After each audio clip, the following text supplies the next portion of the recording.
আচ্ছা, যেখানে ছিলাম যে আমাদের ওয়াটার পাওয়ার প্ল্যান্টেও এক পাশ থেকে আরেক পাশে কোনো ধরনের মাছ বা অন্যান্য যে জীবজন্তু আছে সেগুলা কি করতে পারে না, পার হইতে পারে না। মানে স্বাভাবিক অবস্থায় যদি ওয়াটার ওভারফ্লো না হয় ততক্ষণ পর্যন্ত কি হইতে পারে না, পার হইতে পারে না। মানে এটাও কিন্তু প্রকৃতির ভারসাম্য কি করে, নষ্ট করে। বুঝতে পেরেছ? আবার যখন পানির অতিরিক্ত চাপ হয়ে যায় তখন একবারে ড্যামগুলো কি করে দেওয়া হয়, ছেড়ে দেওয়া হয়, যেটা আমাদের বন্ধু রাষ্ট্র করে, তাই না? তথাকথিত বন্ধু রাষ্ট্র যে শুকনা মৌসুমে আমাদের দেশে কোনো পানি নাই, বা ভরা মৌসুমে তারা সম্পূর্ণ বাঁধটাই কি করে দেয়, খুলে দেয়, এবার কত পানি নিবা নেও, যার ফলে আমাদের উত্তরাঞ্চলে প্রচুর বন্যার সৃষ্টি হয়, পূর্বাঞ্চলেও বন্যার সৃষ্টি হয়। এটা কিন্তু ইন্ডিয়ার যে বাঁধগুলো আছে এই বাঁধগুলোর কারণে। তো এটাও কিন্তু একটা অসুবিধা, যে মনে হইতে পারে রিনিউয়েবল সোর্স, সেটার কোনো অসুবিধা নাই, বাট প্রত্যেকটা রিনিউয়েবল সোর্সের কি আছে, যেমন ধরো সোলার, এখানেও অসুবিধা আছে। কি অসুবিধা? তুমি যখন অতিরিক্ত পরিমাণে সোলার ব্যবহার করবা, লাইট কিন্তু অনেক বেশি কি হবে, রিফ্লেকশন হবে। প্রত্যেকটা সোলার প্যানেলের উপরে গ্লাস ব্যবহার করা হয়, তো প্রচুর পরিমাণে লাইট রিফ্লেকশন হবে। পৃথিবীর তাপমাত্রা, তুমি যত বেশি সোলার পাওয়ার প্ল্যান্ট ব্যবহার করবা, পৃথিবীর তাপমাত্রা তত বেশি বাড়তে থাকবে, আমাদের ওজোন স্তর তত বেশি ক্ষতিগ্রস্ত হতে থাকবে। বুঝতে পারছো? তার মানে যেটা মনে হচ্ছে কোনোই সমস্যা নাই, সোলার প্ল্যান্ট ব্যবহার করবো আমি আমার ইচ্ছা মতো, এর ক্ষতির কি আছে?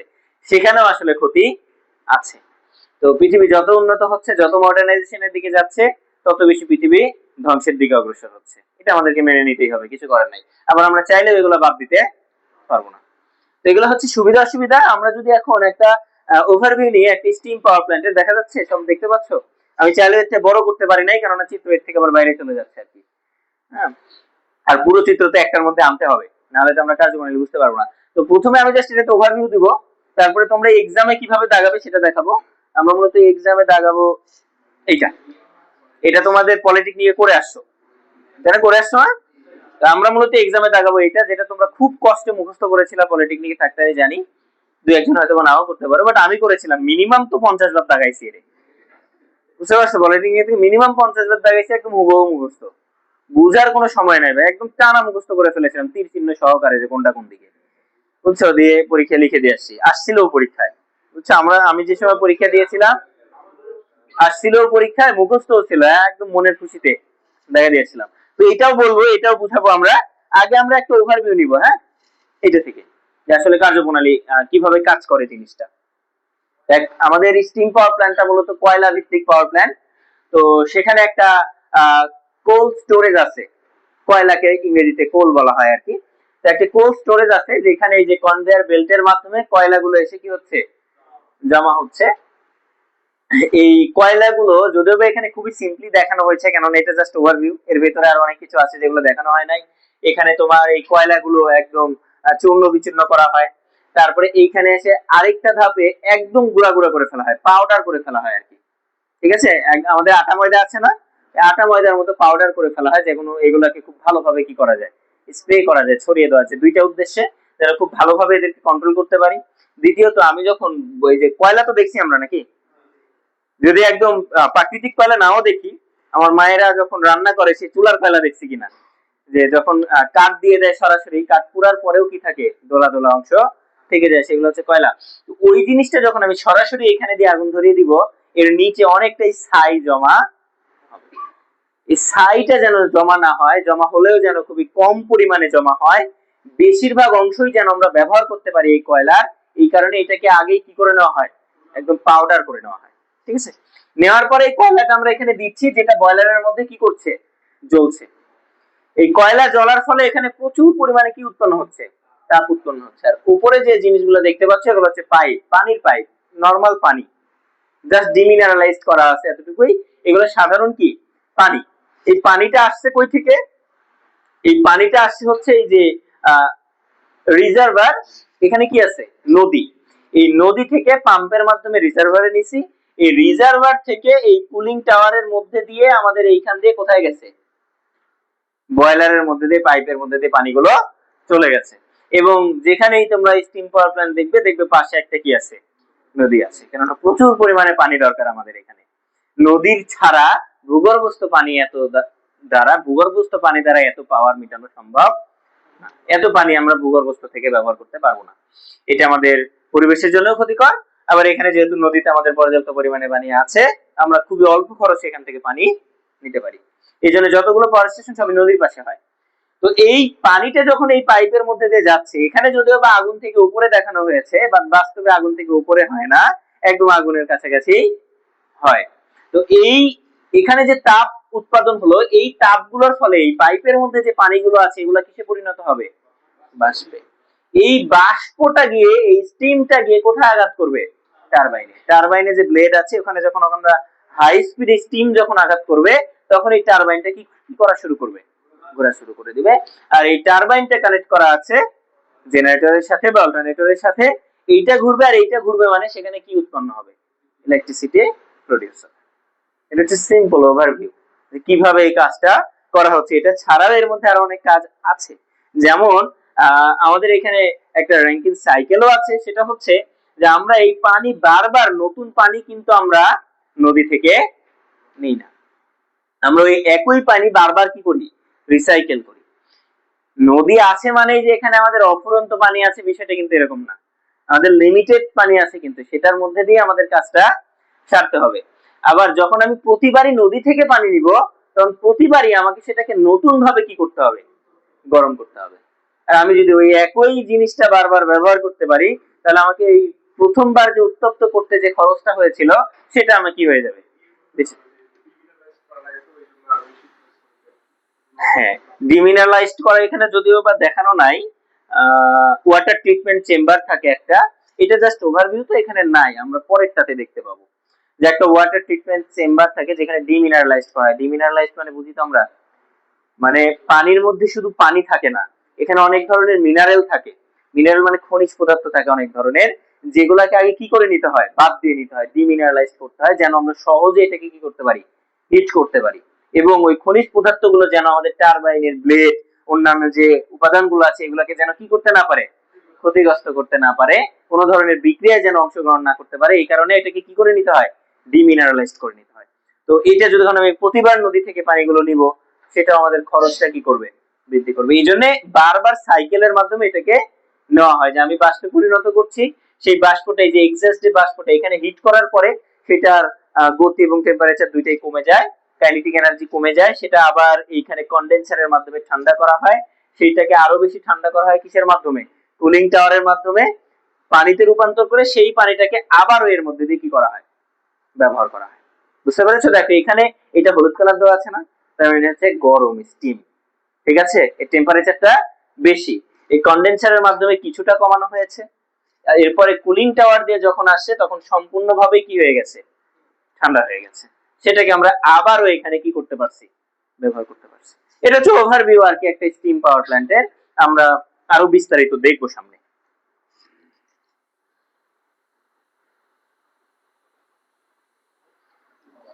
এখানে লক্ষ্য করো যে বয়লারটার কথা বলতেছিলাম আমরা, দেখা যাচ্ছে কি? ওকে, দেখা গেলেই হলো। তো এইটা হচ্ছে আমাদের বয়লার, বুঝছো? যে এখানে যদি একটু দেখি, আয় ভাই,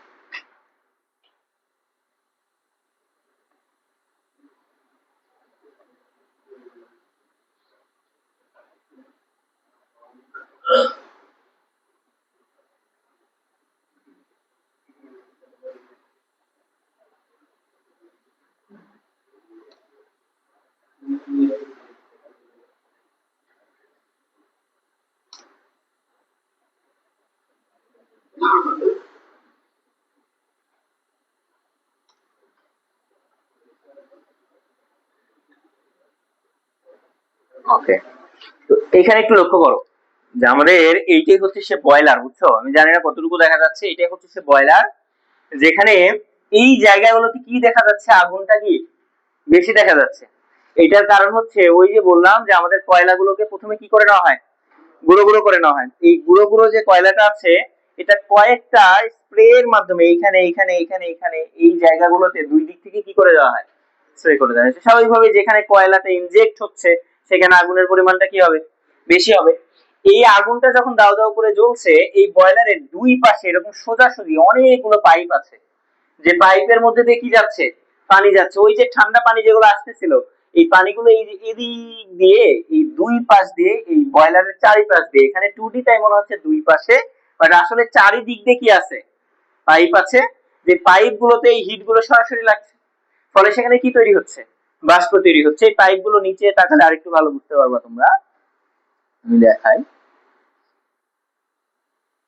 এই যে দেখো, এখানে দেখা যায় কিনা, এই যে এগুলা, এই যে এখানে বোঝা যাচ্ছে, এগুলো হচ্ছে পাইপ।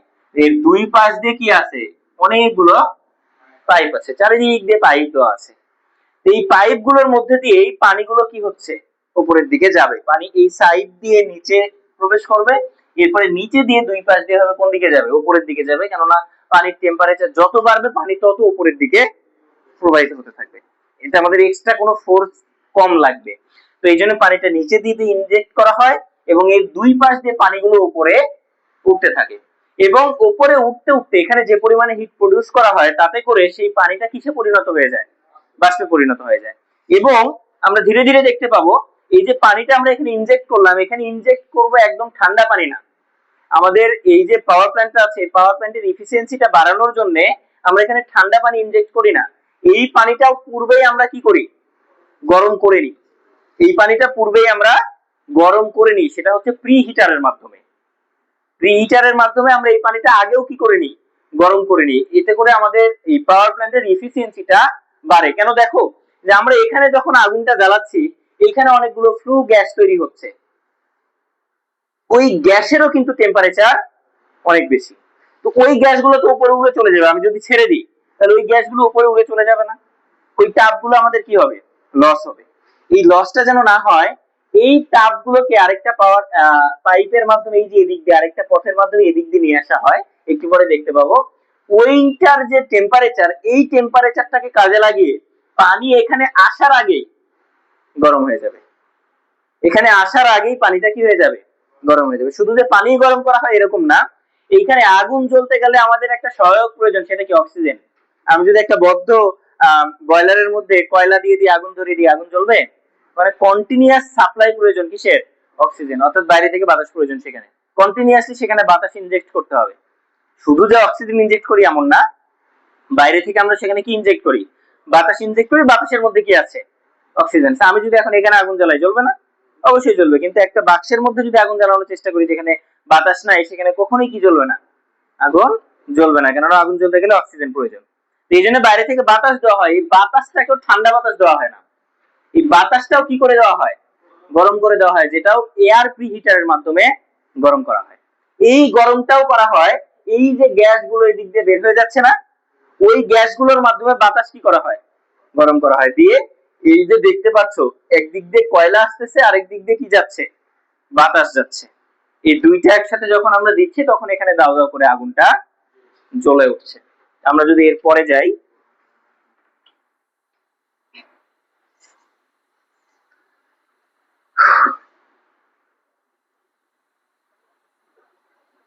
এই যে দেখো, এটাকে বলা হচ্ছে ফোর্সড ড্রাফট ফ্যান। মানে আমরা যে যে পানিগুলো দিচ্ছি, এই পানিগুলো দেওয়ার জন্য তো একটা কি লাগবে, ফোর্স লাগবে, এই ফোর্স ফ্যান হচ্ছে এইটা।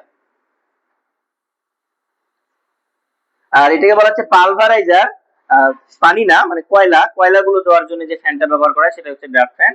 আর নিচে তোমরা কি ভিডিও পুরোটা দেখতে পাচ্ছ না, পাচ্ছ, আচ্ছা। আর নিচে যেটাকে বলা হলো পালভারাইজার, পালভারাইজার হচ্ছে ওই কয়লাগুলোকে চূর্ণ বিচূর্ণ করে পাউডারে রূপান্তর করে। পাউডারে রূপান্তর করার পরে এই যে দুই দিক দিয়ে, এই দিক দিয়ে এবং এই দিক দিয়ে, দুই দিক দিয়ে এগুলা কি করা হয়, স্প্রে করা হয় ওই ফ্যানের প্রেসারের মাধ্যমে। এটাকে বলা হচ্ছে এয়ার প্রিহিটার। এটা কি আমাদের এয়ার প্রিহিটার। এই এয়ার প্রিহিটারের মাধ্যমে বাতাস পূর্ব থেকে কি করা হয়, গরম করা হয়। এটা গরম করা হচ্ছে আলাদা কোনো জ্বালানির মাধ্যমে না, আমাদের জন্য এফিসিয়েন্সিটা বাড়ে। আচ্ছা বলো, এফিসিয়েন্সি কখন বাড়বে? আমি ইনপুটে মনে করো যতটুকু হিট উৎপাদন করছি তার বেশিরভাগ অংশই যখন আমি ব্যবহার করতে পারবো তখনই তার এফিসিয়েন্সি কি হবে, বাড়বে। আমি মনে করো ইনপুটে হিট উৎপাদন করলাম 500 কিলো ক্যালোরি, এর মধ্যে শুধুমাত্র 100 কিলো ক্যালোরি আমি ব্যবহার করতে পারলাম, তাহলে এটার এফিসিয়েন্সি কি বেশি হবে? আমি 500 কিলো ক্যালোরি উৎপাদন করে যদি এর মধ্যে 450 কিলো ক্যালোরি ব্যবহার করতে পারি, আর 50 কিলো ক্যালোরি যদি লস হয়, তাহলে মোটামুটি আর এফিসিয়েন্সি আমি কি বলতে পারবো, অনেকটা ভালো বলতে পারবো। এই কারণে এখান থেকে যে গ্যাসগুলো বের হচ্ছে ওগুলোরও তো অনেক হিট আছে, এই হিটটা কি কিভাবে কাজে লাগানো যায় সেই কাজগুলো এখানে করা হয়। এই হিটটাকে আমাদের এই পাশ দিয়ে নিয়ে যাওয়া হয়, যেন এই এয়ার প্রিহিটারের মধ্যে দিয়ে যখন বাতাসটা যাবে তখন ওই ফ্লু গ্যাসের সংস্পর্শে এসে সেই বাতাসটাও কি হয়ে যায়, গরম হয়ে যায়। এটা হচ্ছে এয়ার প্রিহিটার। ভুলভাল চাপ দিয়ে ফেলতেছি, আরেকবার দেখো প্রথম থেকে, টানার অপশন নেই।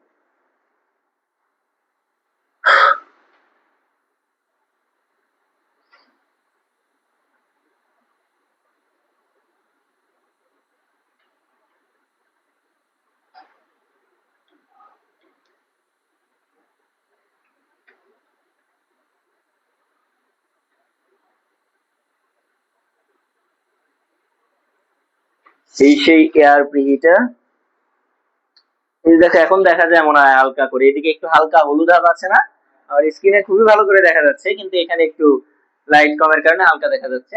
যে এই দিক দিয়ে আমাদের বাতাস ইনজেক্ট হচ্ছে, এগুলো হচ্ছে বাতাস, ঠিক আছে, একটু ভিন্ন কালার বোঝা যায় কিনা, এগুলো হচ্ছে বাতাস। আর এইগুলা হচ্ছে এই যে আগুনের যে ফ্লু গ্যাস আছে, এই গ্যাসগুলো এই দিক দিয়ে কি করা হচ্ছে, ইনজেক্ট করা হচ্ছে। তো এই গ্যাসগুলো যখন এর মধ্যে দিয়ে যাচ্ছে, এই বাতাসের সংস্পর্শে আসার কারণে এই বাতাসগুলো কি হয়ে যায়, গরম হয়ে যায়। প্রয়োজনে আমি ভিডিওটা তোমাদের গ্রুপে দিয়ে দিব, সেখান থেকে তোমরা চাইলে আরেকটু ভালোভাবে দেখে নিতে পারো, কারণ পিডিএফ এ তো তোমরা ভিডিও দেখতে পাবা না। হ্যাঁ,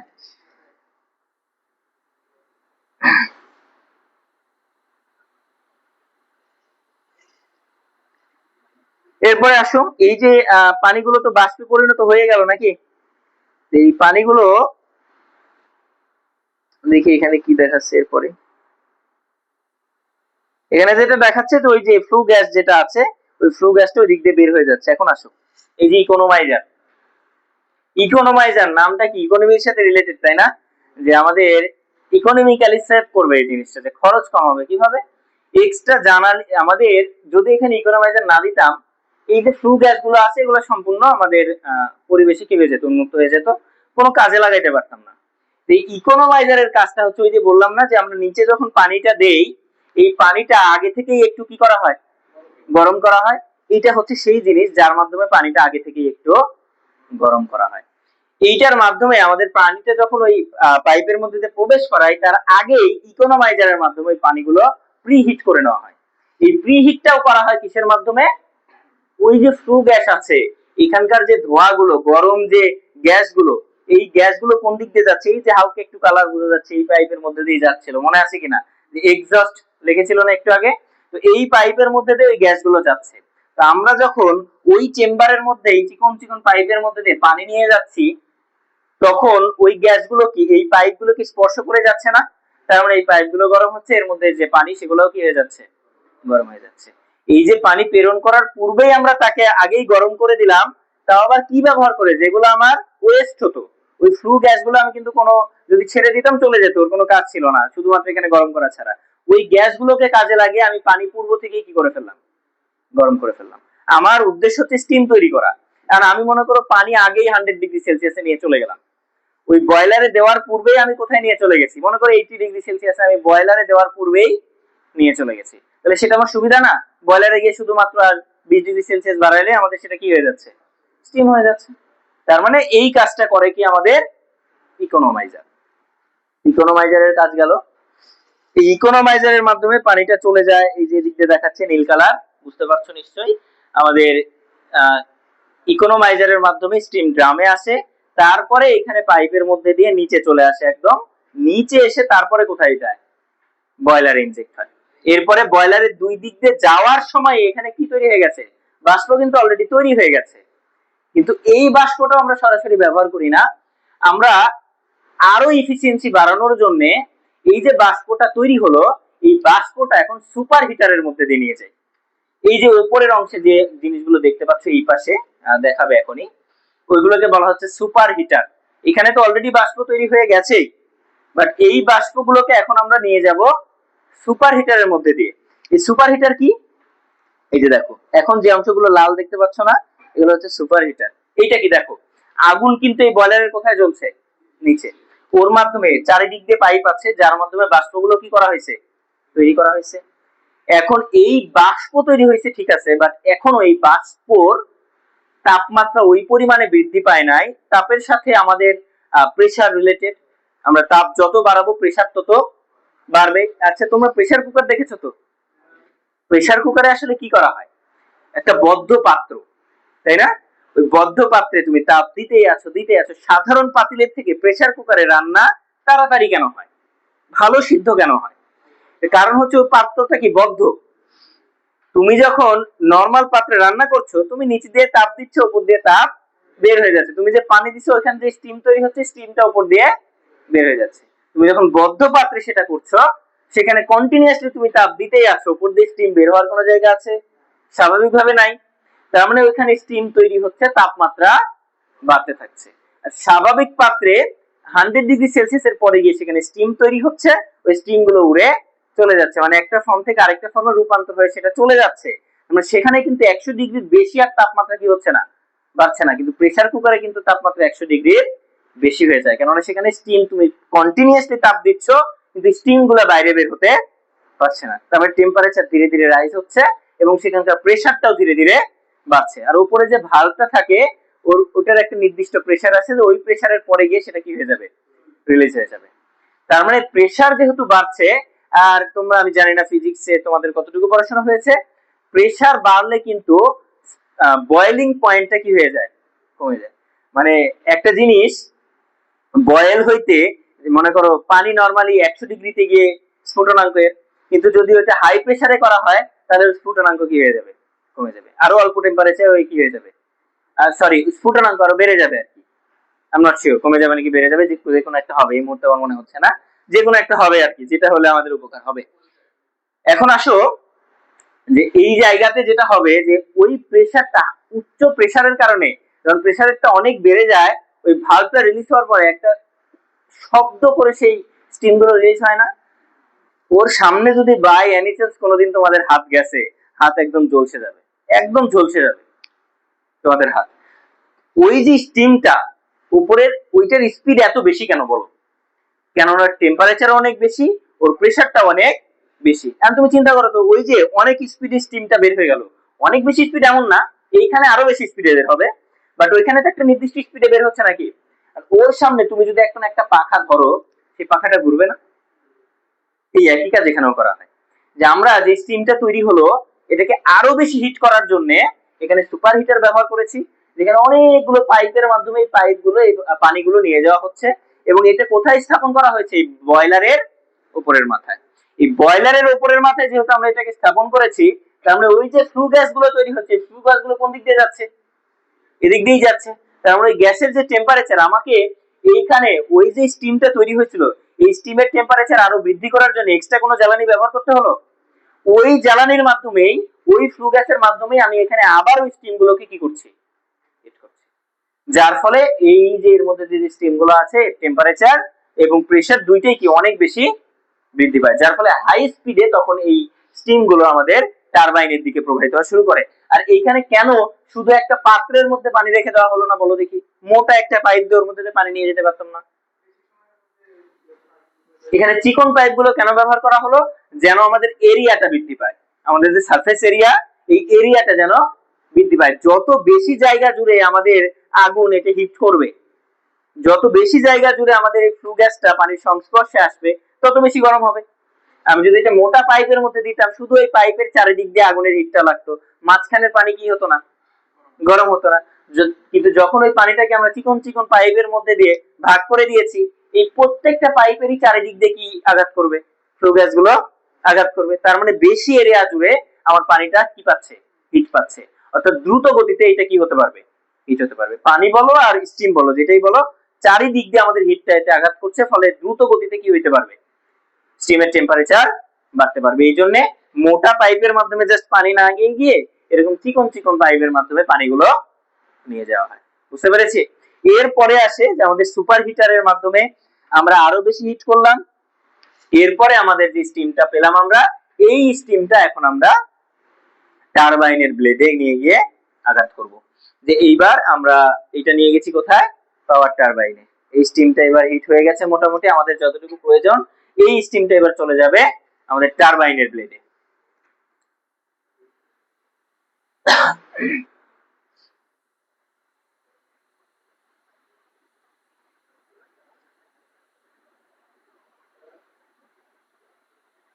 আচ্ছা, এইখানে আর নাই সেটা, এটা শুধুমাত্র বয়লারের কার্যপ্রণালী, যে আমাদের বয়লার কিভাবে কাজ করে, ঠিক আছে।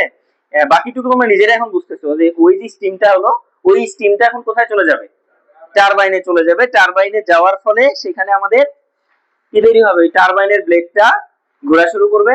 আর টারবাইনের ব্লেড যদি ঘোরা শুরু করে তাহলে সেখানে কি উৎপন্ন হবে, টারবাইন ঘুরলে জেনারেটর ঘুরবে, জেনারেটর ঘুরলে বিদ্যুৎ উৎপাদন হবে। এটা ভিডিওতে রাখছিলাম বাট এখন দেখতেছি না কেন, আছে এই পাশে আছে একদম ফাঁকা, ঠিক আছে। এই হচ্ছে আমাদের এইটার প্রসিডিউর। এইবার আসি আমাদের এক্সামে যদি আসে তাহলে তার ওই 3D অ্যানিমেশনও দেখাইতে পারবো না, 3D ডায়াগ্রামও দেখাইতে পারবো না, আমাদেরকে এইটাই দেখাতে হবে। কার্যপ্রণালী আমি এখান থেকে বুঝিয়ে দিচ্ছি, কিন্তু ভাই আমি যতই কার্যপ্রণালী বুঝাই তোমাদেরকে চিত্র মুখস্থ করতে, কেন তুমি শুধু বুঝলে হবে না, নামগুলো তো মনে থাকতে হবে।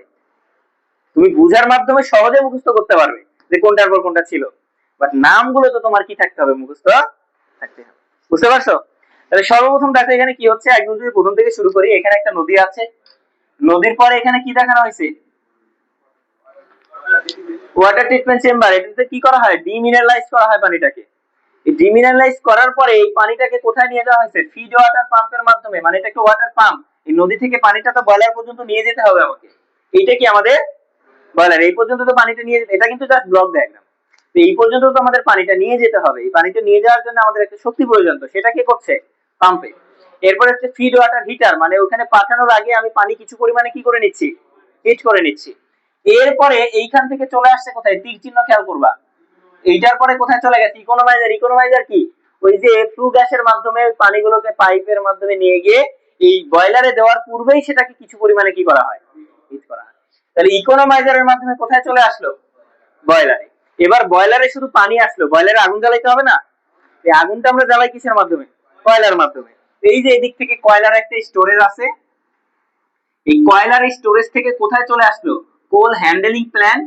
এই হ্যান্ডেলিং প্ল্যান্টের মধ্যেই সব আছে, মানে আমাদের ওই কোলটাকে গুঁড়া করা, অর্থাৎ পালভারাইজার, সেটাকে স্প্রে করা, সবগুলোকে আমরা একটা ব্লকের মাধ্যমে দিয়ে দিচ্ছি কি, কোল হ্যান্ডেলিং, যেটার মাধ্যমে কয়লার যাবতীয় বিষয় নিয়ন্ত্রণ করা হচ্ছে। তো এই কোল হ্যান্ডলিং প্ল্যান্ট থেকে কয়লাটা নিয়ন্ত্রিত ভাবে কোথায় দেওয়া হয়, বয়লারে দেওয়া হয়। বুঝতে পেরেছি?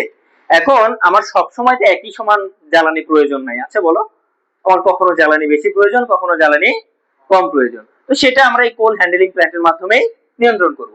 এখন এখান থেকে কয়লা দিলাম, এখানে আগুন জ্বললো, এখান থেকে কি আসছে, আগে থেকেই গরম করা একটা পানি আসছে।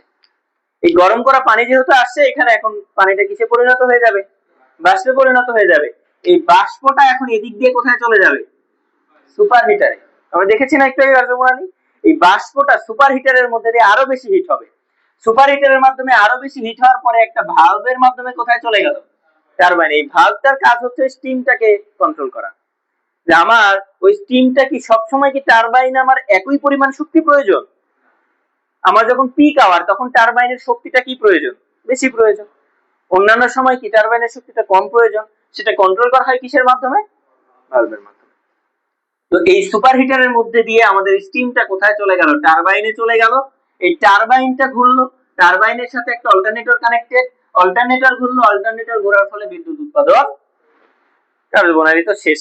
বাকি যেগুলা কি আছে, এগুলারও কাজ আছে, এগুলো আমাদেরকে দেখতে হবে। এখন সেটা কি, যে এই যে এখানে কয়লা দিয়েছিলাম, কয়লা দেওয়ার পরে সেখানে কি কিছু নিচে কি ছাই জমা হয়েছে না, কিছু পরিমাণে ছাই জমা হয়েছে, যেটাকে বলা হচ্ছে অ্যাশ ইংরেজিতে বললে। তো সেই অ্যাশ হ্যান্ডলিং প্যান, অর্থাৎ ওই ছাইগুলো যদি আমি এমনি প্রকৃতিতে ছেড়ে দিই, তাহলে সেগুলা, মনে করো আমি 5 মাস যদি প্রকৃতিতে ছাই ছেড়ে দিই, তাহলে অত্র এলাকার সূর্যের আলো আর পৃথিবীতে আসবে না, পুরো আকাশটাই কি হয়ে যাবে, কালো হয়ে যাবে। তুমি নিঃশ্বাস নিলে তোমার মুখের মধ্যে কি যাবে, ছাই যাবে। এটা তো করা যাবে না। এই কারণে ওই ছাইগুলোকে আমাদের অ্যাশ হ্যান্ডলিং প্ল্যান্টের মাধ্যমে অ্যাশ স্টোরেজে নিয়ে যাওয়া হয়, যেখানে ছাইগুলো কি থাকে, জমা থাকে। এই ছাইয়েরও আবার কাজ আছে, আমি জানি না সঠিক কি কাজ করে, যারা সিভিলের আছে তারা বলতে পারবে। এই ছাইগুলা বিক্রি করা হয় সিমেন্ট কোম্পানির কাছে, বুঝতে পেরেছ? আমি জানি না কি কাজ করা হয়, তবে সিমেন্ট তৈরিতে এই ছাইগুলোর ভূমিকা আছে, ব্যবহার আছে। তো এইগুলো আমরা আবার বিক্রি করতে পারি এর মাধ্যমে। এবার আসো, এই যে এইখানে আগুনটা আমরা জ্বালালাম, এই আগুন জ্বালানোর ফলে ওই যে উপরে ফ্লু গ্যাস তৈরি হচ্ছিল না, ফ্লু গ্যাস তৈরি হচ্ছিল, আগুনের ধোঁয়া, গরম ধোঁয়া, ওই ধোঁয়াটাও তো আমরা বের করে দিতে হবে। এখন ওই ধোঁয়াটাকে তো আমি এমনি এমনি বের করে দিব না, ওই ধোঁয়াটাকে আমি কাজে লাগাবো আগে। ওই কাজে লাগানোর পদ্ধতি হচ্ছে যে এদিক দিয়ে আমাদের ফ্লু গ্যাস আসবে, এখানে যে ব্লক ডায়াগ্রামটা নিচে দেখানো হয়েছে বাস্তবে সেগুলো কোন দিকে যায়, উপরের দিকে যায়। তো এই ফ্লু গ্যাস গুলো এর মধ্যে দিয়ে আমরা কোথায় নিয়ে আসবো, সুপার হিটারে। সুপার হিটার দিয়ে কি করছিলাম, স্টিমটাকে গরম করছিলাম। এই সুপার হিটারের চারপাশ দিয়ে আমাদের ফ্লু গ্যাস গুলো কি হয়ে যাবে, উপর দিকে উঠতে থাকবে। শুধুমাত্র সুপার হিটারেই না, এই ফ্লু গ্যাসটাই আবার কোথায় চলে যাবে, ইকোনোমাইজারে। মানে এর এটা মনে করো সুপার হিটার, একে ইকোনোমাইজার, এটা এয়ার হিটার, প্রত্যেকটা একটা রাস্তার মধ্যে বসানো আছে। ওই রাস্তা দিয়ে ফ্লু গ্যাস গুলো উপরের দিকে প্রবাহিত হবে। এই ফ্লু গ্যাস গুলো যখন এদের মধ্যে দিয়ে প্রবাহিত হবে তখন এরা প্রত্যেকেই কি হবে, গরম হবে। এই যে সুপার হিটারেও আমাদের স্টিম গরম করবে, ইকোনোমাইজারে কি গরম করছে, পানি গরম করছে। তারপরে এখানে কি আছে, এয়ার প্রিহিটার। ওই যে বলছিলাম আমার বয়লারে কি প্রয়োজন, বাতাস প্রয়োজন। তো ওই বাতাসটাও, গরম বাতাস যেন আমি প্রবাহিত করতে পারি। আমি যদি ওখানে ঠান্ডা বাতাস দিই ওখানে টেম্পারেচার কি হয়ে যাবে, কমে যাবে, আগুন ভালোভাবে চলবে না। এইখানে গরম বাতাস দেওয়ার জন্য কি ব্যবহার করা হয়, এয়ার প্রিহিটার। ওই এয়ার প্রিহিটারটাও কিসের মাধ্যমে চালানো হয়, এই ফ্লু গ্যাসের মাধ্যমে চালানো হয়। তো এরপরে সকল কাজ শেষ, মোটামুটি ফ্লু গ্যাসের ব্যবহার করা হয়ে গেছে আর কি। ওই যে হারকিপ্টে নাটকে দেখছিলাম যে একটা জামা কিনে সেটা 5-6 বছর 10 বছর ব্যবহার করার পরে সেটাকে আবার ঘর মুছার কাজে ব্যবহার করে, সেটাকে আগুনে জ্বালানোর কাজে ব্যবহার করে, পুড়িয়ে তারপরে ছাই বানিয়ে সেটা দিয়ে আবার দাঁত মাজছে।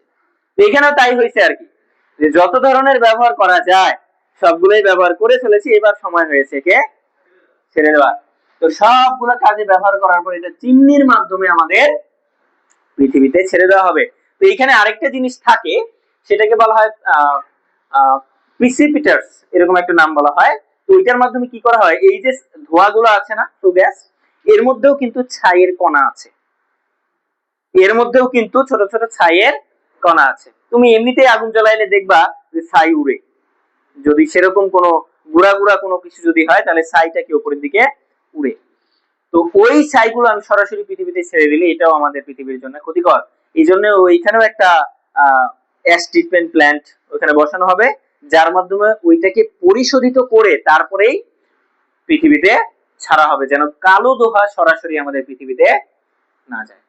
সেটাকে ট্রিটমেন্ট করে তারপরে পরিবেশের উপযোগী করে তুলে তারপরে সেটাকে আমাদের এনভায়রনমেন্টে উন্মুক্ত করা হয়। তাহলে এতটুকুর কাজ বুঝছি। এবার আসো এই দিকের কি কাজ করা হচ্ছে। এই যে টারবাইনে আঘাত করলো, টারবাইনে আঘাত করার পরে এই যে গ্যাসটা গেল, এই গ্যাসে এখন এর কাইনেটিক এনার্জি কি করে ফেলছে, হারিয়ে ফেলছে। স্বাভাবিকভাবে তুমি একটা গ্যাস দিয়ে একটা টারবাইনে আঘাত করছো, ওই টারবাইন শুধু টারবাইন না, তোমার থেকে অনেক বড় বড় টারবাইন, ওই টারবাইন ঘোরাচ্ছ তুমি গ্যাসের শক্তি দিয়ে, তাহলে ওই গ্যাসের শক্তি লস হয়েছে কিনা, ওই গ্যাস কি আর আগের স্পিডে আছে এখন, আগের স্পিডে এখন আর নাই, এখন সেটার স্পিড ডাউন হয়ে গেছে। সেটা স্টিম আছে কিন্তু তার যে আগের স্পিড ছিল, যে প্রেসার ছিল, সেই প্রেসারটা কি করছে, ফল করছে। তার কাইনেটিক এনার্জিটা এখন নাই। কাইনেটিক এনার্জি মানে গতি শক্তি, আমি বারবার ইংরেজিতে বলে ফেলছি, গতি শক্তিটা তার এখন আর নাই। ঘুমাচ্ছ কে কে, না বুঝলে বলবা, ঘুমায় যাও না। তো তার সেই গতি শক্তিটা আর নাই। এখন আমরা, এটা একটা কারণ যে অনেকের মনে হইতে পারে এখানে কি করা হয়েছে, যে এক্সস্ট যে স্টিমটা সেটাকে আবার নিয়ে এসে কন্ডেন্সারের মাধ্যমে সেটার টেম্পারেচারটা কি করে ফেলা হয়েছে, কমিয়ে ফেলা হয়েছে। কন্ডেন্সারের মাধ্যমে সম্পূর্ণ পানিতে, ঠান্ডা পানিতে রূপান্তর করা যায় না, কিছু পরিমাণে ঠান্ডা হয়, সেটাকে আবার কুলিং টাওয়ারে নিয়ে আসা হয়। কুলিং টাওয়ারের মাধ্যমে সেটাকে ঠান্ডা করে তারপরে সার্কুলেটিং ওয়াটার পাম্প, এই যে এখানে যে পানিটা সার্কুলেট হবে সেটার জন্য একটা পাম্প লাগবে না, সেটাকে বলা হচ্ছে সার্কুলেটিং ওয়াটার পাম্প। সেই পানিটাকে ঠান্ডা করে কন্ডেনসেট এক্সটেনশন পাম্প, মানে কন্ডেন্সারের যে পানিগুলো, যেটা গ্যাস থেকে এখন পানিতে রূপান্তর হলো, এই পানিগুলো আবার ফিড ওয়াটার পাম্পের এখানে যে রিজার্ভার আছে সেখানে তো পাঠাইতে হবে। সেখান থেকে আমাদের ফিড ওয়াটার পাম্পে আবার বয়লারে সেই পানিটা, এইভাবে এই একই পানি বারবার কি হতে থাকবে, সার্কুলেট হতে থাকবে। প্রতিটা সাইকেলে কিছু পরিমাণে পানি লস হবে, সেইটা আবার কোথা থেকে আসবে, বুঝতে পেরেছো আমার কথা।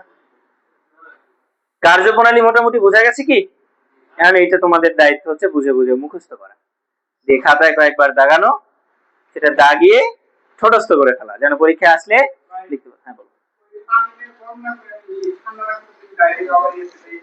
এটাই হচ্ছে কথা, যে তুমি যদি পানিতেই নিয়ে গেলাম না, এই সরাসরিতে এখানে একটা টেম্পারেচার একটা কি আছে, স্টিম আছে না, তাহলে এই স্টিমটাই নিয়ে যাই ওখানে, কি সমস্যা হইতো, সমস্যা হচ্ছে ওই টারবাইন ঘুরাইতে কিন্তু তোমার অনেক বেশি শক্তি প্রয়োজন, কাইনেটিক এনার্জি প্রয়োজন, অনেক বেশি গতি প্রয়োজন। গতি প্রয়োজন কিনা, অনেক বেশি প্রেসার প্রয়োজন। যখন তুমি এই স্টিমটাই আবার এখানে নিয়ে চলে আসবে, ওর ভেতরে সেই পরিমাণে কাইনেটিক এনার্জি জমা হবে না। কেননা আমরা কিন্তু জানি শক্তির কিন্তু নতুন ভাবে কোনো তৈরি করা যায় না, সেটা শুধুমাত্র একটা ফর্ম থেকে আরেকটা ফর্মে রূপান্তর হয়। তাহলে যখন একটা পানিকে আমি গরম করার মাধ্যমে সেটাকে স্টিমে রূপান্তর করছি, ওই স্টিমের মধ্যে যে পরিমাণে শক্তি থাকবে, একটা গরম স্টিমকেই শুধুমাত্র আমি যখন আবার গরম করব তার মধ্যে সেই পরিমাণে শক্তি থাকবে না। ওর যে গতি, সেই পরিমাণে গতি সে আর পাবে না। তুমি যখন একটা পানিকে স্টিমে কনভার্ট করবে তখন যে গতিটা পাবে ওই স্টিম, তুমি যখন একটা স্টিমকে আবার গরম করবে তখন সেই গতিটা সে আর পাবে না। অর্থাৎ ওই পরের সাইকেলে গিয়ে টারবাইনের ব্লেডটা ঘুরবে না। এই কারণে ওই স্টিমটা সরাসরি না নিয়ে গিয়ে সেটাকে পানিতে রূপান্তর করে ঠান্ডা করে আবারও কি করা হয়, গরম করা হয়। গরম করতে আমার কি প্রয়োজন হচ্ছে, তাপ প্রয়োজন হচ্ছে। ওই যখন আমি গরম করতে তাপ ওখানে দিচ্ছি, ওই তাপটাই তো আমার ওই পানির মধ্যে কি শক্তি আকারে জমা হচ্ছে, যেটাই পরবর্তীতে চাপের মাধ্যমে আমরা ওই টারবাইনে আঘাত করছি। বুঝতে পেরেছো আমার কথা? তার মানে আমার তো এখানে শক্তি দিতে হবে। আমি যদি শক্তি ছাড়াই এটা বারবার ঘুরাই, স্টিম থাকবে কিন্তু গতি থাকবে না। বুঝতে পেরেছো? তার মানে মনে করো বিষয়টা এরকম যে আমি যখন নরমাল একটা পাতিলে ভাত রান্না করছি, স্টিম হচ্ছে কিনা, ওই স্টিমের কোনো গতি আছে? তুমি নিজে হাত দিয়ে থাকতে পারবে, কোনো কিছু হবে? ওই স্টিমের কোনো গতি নেই। স্টিম ওইটাও, আবার প্রেসার কুকার থেকে যেটা বের হচ্ছে ওইটাও কি স্টিম। ওইটা এত শক্তি নিয়ে বের হচ্ছে কেন? কেননা ওইখানে অনেক বেশি তাপ তুমি অনেকক্ষণ ধরে দিচ্ছ, এই কারণে ওইটা অত বেশি শক্তি পেয়েছে। শক্তি তো নতুন করে তৈরি হতে পারে না, একটা ফর্ম থেকে আরেকটা ফর্মে জাস্ট কি হয়, রূপান্তর হয়। তার মানে তুমি তাপ লাগাবে না কিন্তু শক্তি চাচ্ছ, তাহলে হবে?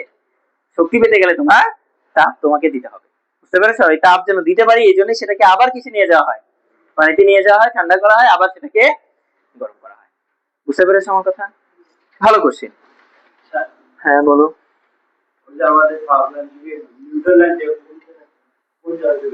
বুঝতে পারিনি তোমার প্রশ্ন আমি। নিউট্রাল লাইন, এখানে নিউট্রাল লাইনের কি কাজ? আমরা তো পাওয়ার স্টেশনের কাজ বুঝতেছি। আমরা এদিকে তো জাস্ট বলছি এটা এটা জাস্ট কি বলছি, ট্রান্সমিশন লাইন। আমি কি তোমাদেরকে বলছি সিবি মানে কি, আইসোলেটর মানে কি, এগুলো কিছু বলছি তোমাদেরকে? এগুলো সুইচ গিয়ারে বলবো। বুঝতে পেরেছো? এগুলো পরের অংশ। আমরা এখন কিসে পড়তেছি? পাওয়ার স্টেশন পড়তেছি। ঠিক আছে, ওকে বলো। হ্যাঁ,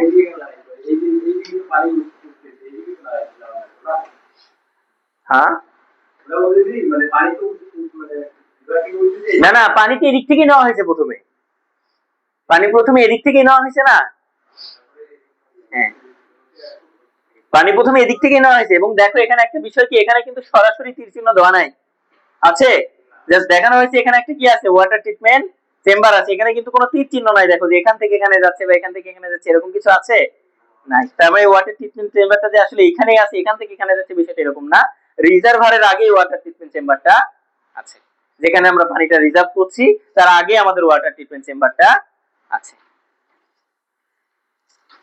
আচ্ছা ঠিক আছে, যা বুঝাইছি আমি চেষ্টা করছি সর্বোচ্চ বোঝানোর। এতটুকু বুঝলে আশা করি তোমরা পারবে।